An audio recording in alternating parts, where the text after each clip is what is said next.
Greetings, dear ones. I'm Kryon. Come a little closer. This is a time for the examination of things that you don't expect. It's a time where you examine things you didn't expect, and what I mean by that is that you cross a bridge. Always a metaphor. Crossing a bridge from what you think you know to things that are unknown. Now, I didn't say crossing a bridge to what you don't know. I said things that are unknown. There is a slight difference there, and it has to do with your attitude. There are those, literally, who have created a bubble of attitude, knowledge around themselves that is solidified in such a way that everything out of that bubble is ridiculous.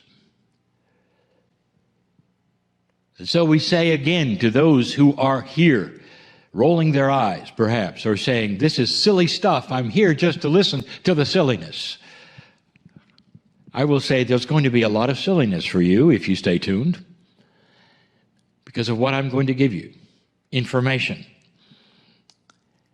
It'll make you roll your eyes even more, perhaps. But again, I will say to you, what do you think about a situation where everything that is ridiculous is simply what you don't know? Or perhaps what you've been taught, and everything you've been taught solidifies into a wall.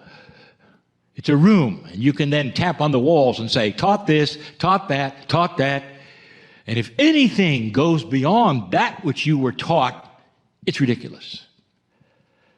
I'd love to point to science and years of revolutionary experiments that created the ridiculous. Germs, for instance. Ridiculous. The idea of little creepy crawly things you couldn't see. Then it was proven, and everything busted wide open. And it's happened again and again and again. Are you allowing this to happen spiritually? Do you truly know everything about everything on this planet? Do you truly think you know how everything might have happened on this planet? Or if there's perhaps a grander truth than you were ever told. That's the plea why I would have to you, even to scientists and all, is just to say there is so much more. And if you simply stop thinking or stop evolving at that ridiculous barrier where you say everything beyond this point is dumb. And there's many who will say that. And they'll walk away from this program laughing and having a good time, and they'll say to their friends, you ought to hear that. Pretty funny. Well, I'm going to give you funny now. A truth beyond the truth. Beyond anything perhaps you've heard. And for some, it will be a full acknowledgement of what you know, of what you felt. This is an exercise of going to a place where you don't know what's there. That is not an easy thing. Spiritual people who meditate quite often have experienced this, and it's the reason they meditate. They may not have known or computed they've crossed a bridge, but they have. Those who meditate and have done it for a very long time do it over and over, not because it's some doctrine that says they have to, they can hardly wait to, because they sit in a place and they're carried to a beautiful scenario that they just want to sit and enjoy and enjoy and enjoy. They'll live longer because of it. Indeed, they cross a bridge, they don't know what they know is there, they just know that they enjoy it. Some see things, some do not. Some just want to sit because it feels so good. Some have said, it's almost like I go there and eventually I float. And when I come back, hours have gone by and I realize I've been floating in some kind of mist. It's exactly what we do. We take you across a bridge through a mist. Dear ones, all that is here. And the reason we do this, all of that, is that you can go to a place and examine things that you didn't know, or you'd like to see, perhaps, and hoped were there. A grander truth that shows the magnificence of what is there that nobody told you about. So now we start that which some will say ridiculous, even before we cross the bridge. Could it be possible this entire planet's history is different than you were told? I would like to ask even the most intellectual, do you believe it's possible that as you look out at night and all the stars, there could be life there? Careful with your answer. Because if you say no, then you're going up against the most intellectuals of all, the astronomers, the scientists, who say there has to be. For those who have analyzed the number of Earth-like planets there are, even that you can see from stars with the naked eye, and said there's billions of them, and those billions are the kind rotating around a star like yours of the same size, and they're much like Earth. Did you know that? And there are some who will say, well, yes, but there's no proof that there's life on any of them. And the astronomers will say, you have to take a look at the odds, because you are star stuff, and so are they. Everything is made from the same elements, the same physics throughout the galaxy. And you think for a moment that there is no life out there, but there is here? That's illogical. That's ridiculous. And so if that's the case, I ask you further, is it possible that that life may have occurred before yours? Careful, because the scientists have said yes. They have said life on this planet was slow getting going. You know where I'm going, don't you? I want you to meet somebody who's going to tell you some things. And some will say it's ridiculous. And you're going to go across that bridge to the place where that person is there waiting for you. It's going to tell you some stories, perhaps, if you wish to listen. And going to surround you with some energies, if you're willing to listen. How many of you believe in angels? And there will be a lot of hands go up, even those who think this is ridiculous, believe in angels, because they were told they exist. What is an angel? Would you like to define it?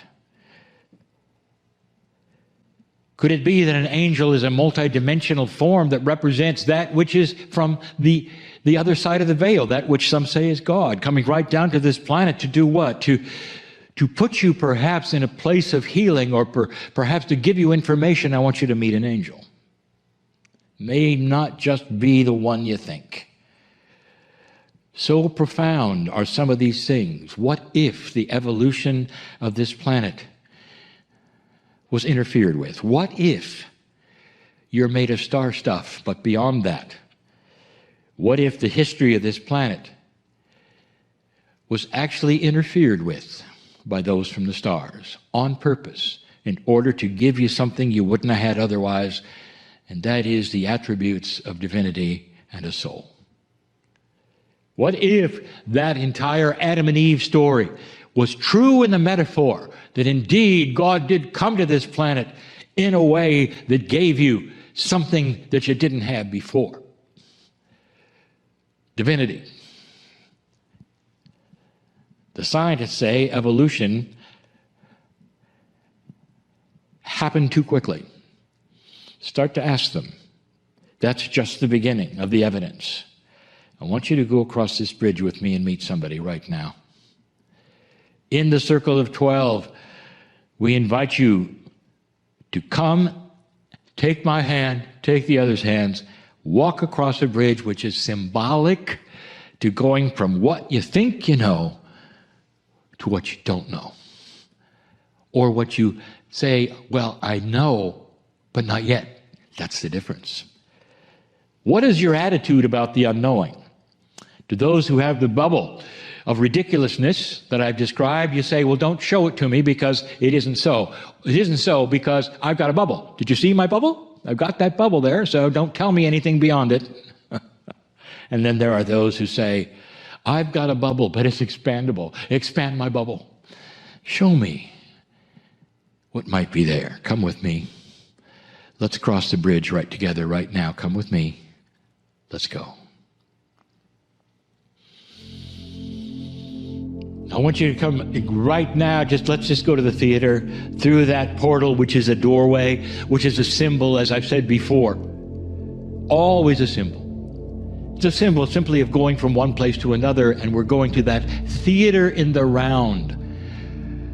That theater in the round is a symbol and a metaphor for a performance, perhaps, or listening, perhaps, or music, or poetry, or even art, anything. But where those come and are informed, and they see things they wouldn't have seen otherwise, and the lights come on, and everyone is quiet and hushed, but not this time. The theater in the round, sunken audience and a raised stage, and you go down and walk into that audience section where they sit, and you walk then up and onto that stage, and today you see 2 chairs. And there's no audience. There actually is. The audience is all of you. The thousands who will watch this program now and later, all of you, who will then judge in your own mind what's ridiculous and what is not. What is possible, what is not. Which doors to slam shut on what information you think is dumb. Or if it's not dumb, what if it were profound? What if I'm going to show you truth? A glimpse of truth that might last forever in your mind if you let it. 2 chairs. Chairs are for comfort. You sit. And now you're going to sit and enjoy. Not just enjoy. You're going to feel something if you choose, because I want to introduce you to an angel. The chair in front of you is not yet taken, but you're feeling something because it's starting to happen. That is that there is an energy that is starting to develop that is thick with love and beauty, benevolence, kindness, peace, all of those things you desire and want. You want it to flow into your body. You want it to flow to every single cell because you've got perhaps some aches and pains, or worse, you've got some anxiety or fear, or worse. I know the ones who are here. I want you to sit in the chair and feel something is coming. Something is coming. Slowly you see the image. Beautiful. Angelic it is. Light is pouring from it. It is.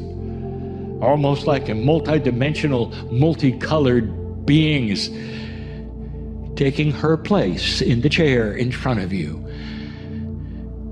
Some of you tremble with this because the energy is seemingly just a little bit thick, a little bit more powerful than you expected. And that entity will say, fear not,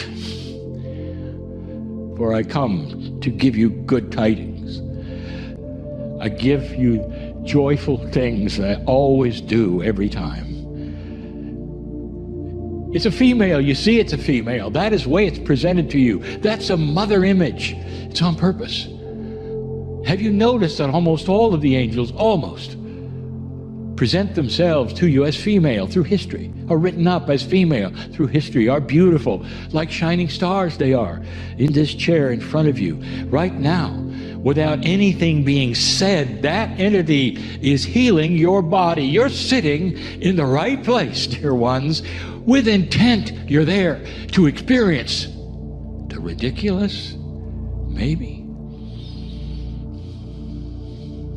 What's your definition, skeptic, of ridiculous? And you'll say, well, it's this. Mr. Kryon, what you're doing right now. And we say, come back in 10 years, if you make it. let's talk again. Let me tell you something that this entity is going to tell you in a minute.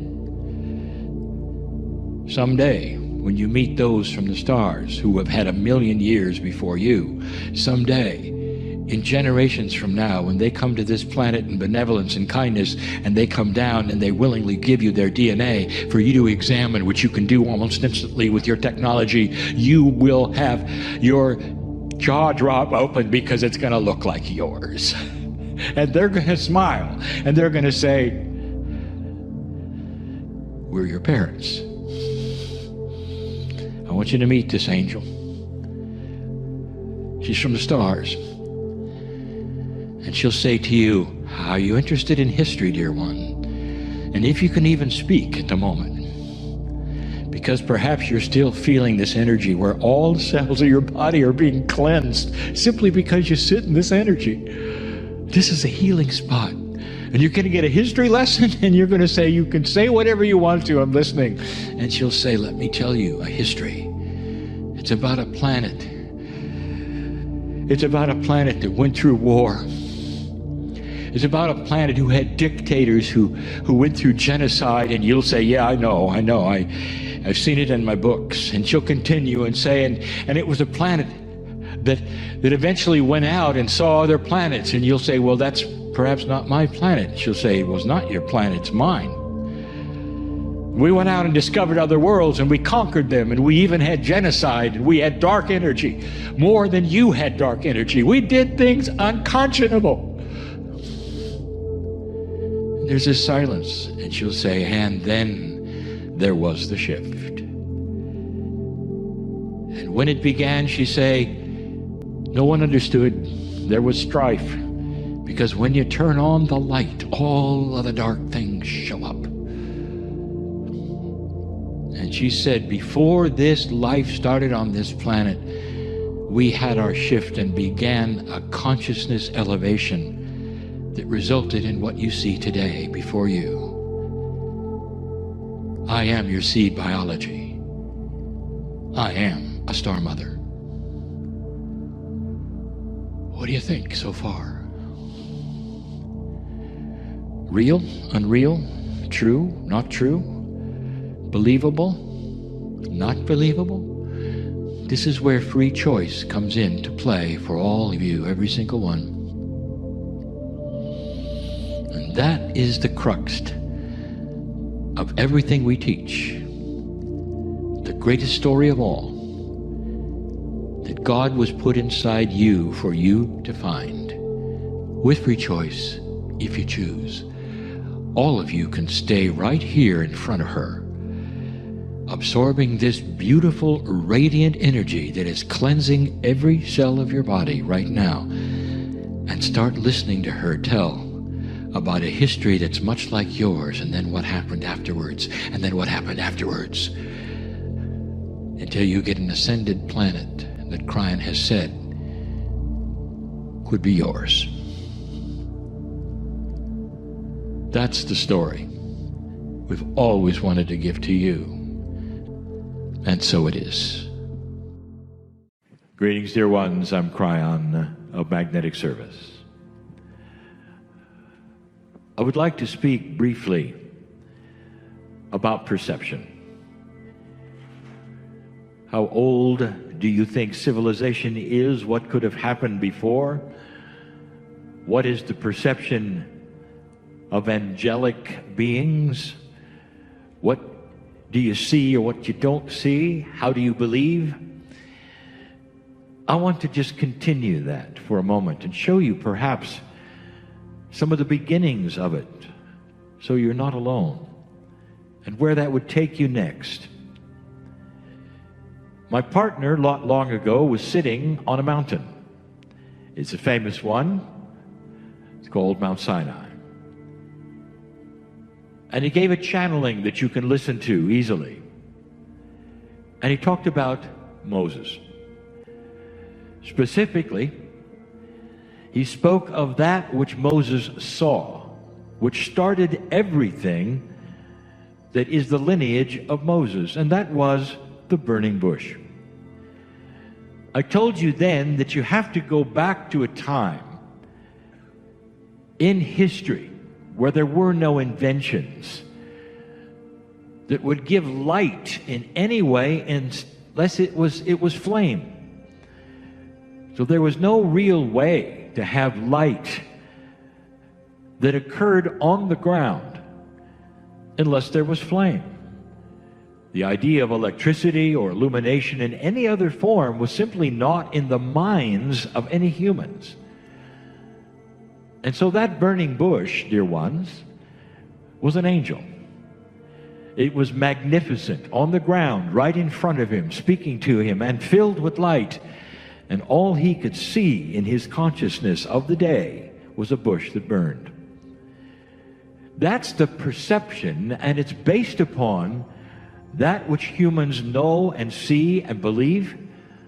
And if things are of a higher vibration that they have no concept of, they will often mislabel what they see because they have never seen it before in its full form. We also told you that the mantle that was put upon Moses, that is his purpose of what he was to do next, was something he didn't necessarily like. And it's the beginning of doubt, even within Moses. He doubted himself first. Could I do this? It seems too much. Did I imagine that I had a conversation with God? Why did I have to take off my shoes? What was really there? And it continued all the way through, all of the miracles, all the way through, until he was in the desert, walking around for years and decades. All of these things, and he was frustrated at every point. Once, and only once that was recorded, he even hit a rock in frustration. Dear ones, do you see anything in that might be you? This is perception. And the first perception is not that he saw the wrong thing or misidentified a beautiful angel and called it a burning bush. No, the biggest perception that I want you to see is he doubted himself. That is the human perception that prevails even to this day. Because in corporeal form, dear ones, you always know what you can do and what you can't do and what's odd and strange. And then when you meet someone or see something that is above that, it's very special, isn't it? What is ascension? When Elijah ascended, where did he go? Well, first we have taught over and over that Elijah turned into light on the ground. He didn't go up into the sky where he was turned into light. And Elisha saw it, wrote it down. But where did he go? Once he ascended, where did he go? Now today you would call Elijah one of the ascended masters. You have many ascended masters on this planet, and there are many belief systems where human beings, like Elijah, had similar experiences, and whether it was death or seeming death, they would ascend. So in your perception, where did they go? Now some would say, well, they went to the other side of the veil. What is the veil? And then there are some who stayed in their ascended form. Would you agree there are ascended masters on the earth at this moment? And that is a yes from the group in front of me, and that is correct. Therefore, how can they be on the other side of the veil in ascended form and also here? Do you see where this might be going? Your perception of the reality of what is special, what is real, what is not, how it looks, is completely and totally dependent on what you've been told. The other side of the veil can be so many things to so many people. In its basic form, the veil represents things you don't understand. In most cases, these things are spiritual. But the veil moves depending upon who you talk to and what they've experienced. If you talk to, for instance, someone who regularly traverses between the worlds, where is the veil? How permanent is it? And truly, what does it represent? So we bring this all to you to show you several things. But one of them that is the most significant is, what do you believe is happening in the mountain? You're at Shasta. Now there are those who will say, well, I know and feel and believe in my heart of hearts that there are those in the mountain that exist that you cannot see because they're in a non-corporeal form. Question, are they ascended? Answer, what do you mean by ascension? And this is where you get into the semantics and where the words will actually turn people off, or they will not go any further. So let's change all that. Do you believe in love? Can love go between that which you have here and the veil? And the answer is absolutely. Is there love for you from the mountain? Absolutely. So you have to throw away the minutia for a moment, just for a moment. What is the definition of ascension? What is the definition of consciousness? Is it possible for this or that?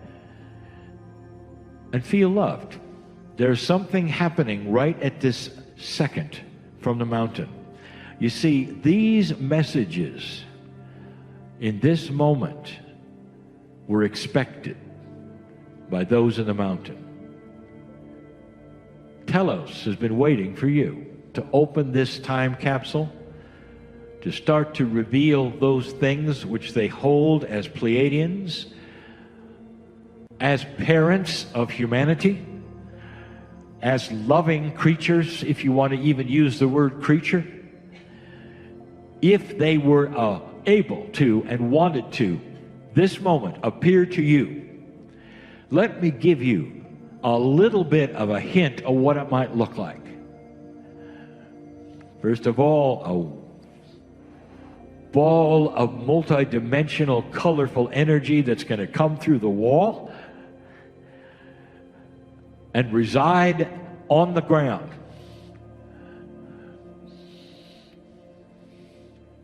And some of you would call it a burning bush. Have you got that part? And if there were messages for you, you would not hear them in the air, you'd hear them in your mind. Like the burning bush. Does that mean anything to you? They may say this is sacred ground because we are sacred. And they may even ask you to take off your shoes. Does that sound familiar? And they would pour love at you. And any human being who could then sit and understand what was going on with free choice would be changed. They don't do that. And the reason is because it would influence your free choice. Because someone off the street who doesn't believe what you believe could see that, and suddenly they'd fall on their face in fear and their life would change. And that's not the plan. The plan is free choice. And the most that they are allowed to do under these rules is to appear and disappear in the corner of your eye, perhaps, and to love you so much you can't deny it. To love you so much you can't deny it. Watching the planet just barely start to react to new energy But immediately, old souls are starting to remember. There is a plan. We've got something to do. And there are those we want to meet, and we don't understand where they are, but they feel like loving parents. Welcome to the shadow of the mountain.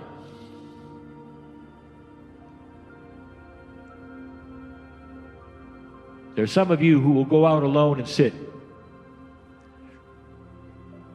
And when you sit, what do? You admire the mountain. You talk to the Pleiadians. How many of you said, I invite you in? To the degree that it's correct. Mother, father, parent, that's the energy of the mountain to you. Not odd, not strange, not a multidimensional portion of the galaxy that you don't understand that somehow resides in the mountain. It's your parents that gave you 23 chromosomes.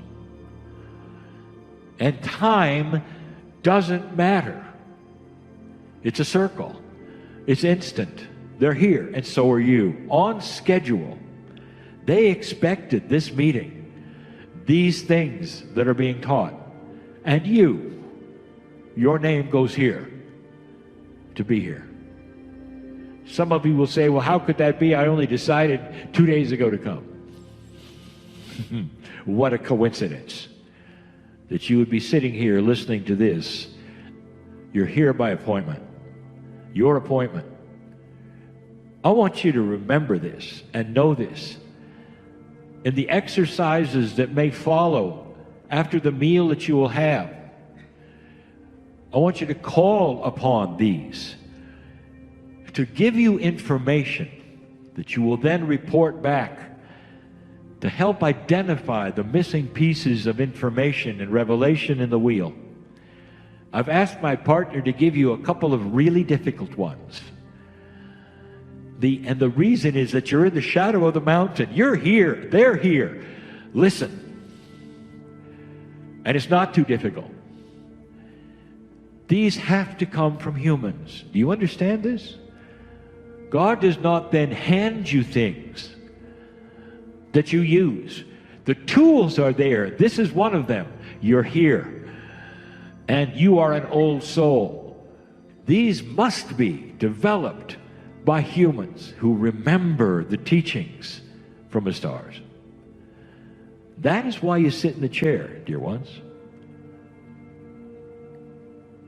We could reminisce. And we could tell you that the Pleiadians, although they have high consciousness, they don't think a lot differently than you do. Not really. They want the same things in their reality that you do.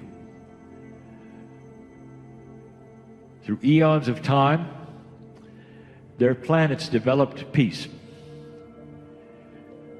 This is why they look at you and they say, the shift has started just like it started for us. And they will look at their own history in corporeal form and remember what that meant. They'll also remember how long it took. And they will look at you like parents and say, be patient, because this is the beginning. But the seeds that were parents will also then bring out the teaching and say, even though it's the beginning, you've got to have the books. You've got to have the wheel. It's a return to the original source information that has always been precious and real and beautiful. Is it possible that Moses got a message from the stars at the right time in the right place to start something happening that would then impact on today in the structure of countries, politics? And I will say yes. Everything is timed appropriately for puzzle solution. There are those on this planet who will say everything has been planned for being a victim. And they will tell you about the history. And they will say, see, it all goes to dark energy, and that seems to be the plan. And that's why God is not real. And I'm going to tell you something right now. That's free choice, dear ones. You're looking at what you decide. And you've seen where it has taken you. And you've seen what is possible with those who would think darkly and take others with them and create massive death on the planet. That's humans with humans, and that's all it takes. It does not take an evil entity with a tail and horns to create the darkness you have seen on this planet. That's human nature. That's what you have done. That's free choice. And now things are shifting. And that free choice is starting to move the other way, because now there's revelation. Revelation that's so easy to see. Light is so easy to see when it's revealed in these ways. Consciousness starts to change, and you don't allow things you used to allow. Now that is a lighter consciousness. Do you see that? And the reason I bring that up is because that's exactly what your star seeds saw on their planet. It has the same attributes of conscious evolution. And it only seems to start after certain things. The prophecy of the shift. It's real. Did the Pleiadians have a shift? Yes. They had a time limit for their civilization, just like you did. Yours was the precession of the equinox in the second phase. In other words, you had two of them. They did too. They know what it's like, what you've gone through, what you're going through. They know what it's like to doubt yourself and the reality. How much of them will you allow in you today? With free choice, when you look at the mountain, you might even raise your hands and say, give me all of it. Don't minutiaze it. Now, here's why I'm here. I got a problem with this. Can you help me with this? And the answer is no. That's not what they're here for. They're here to fill you up with so much wisdom and knowledge that you already know that all of those problems you will bring, you're going to solve yourself. That's enlightenment. That's why they're here. This is an age of change. These nodes around the world have similar attributes, but this one is the one you're next to. Take advantage of it. Some of you are going to stay in this area. Some of you are leaving. Leaving is a linear idea. Think about it. And so it is.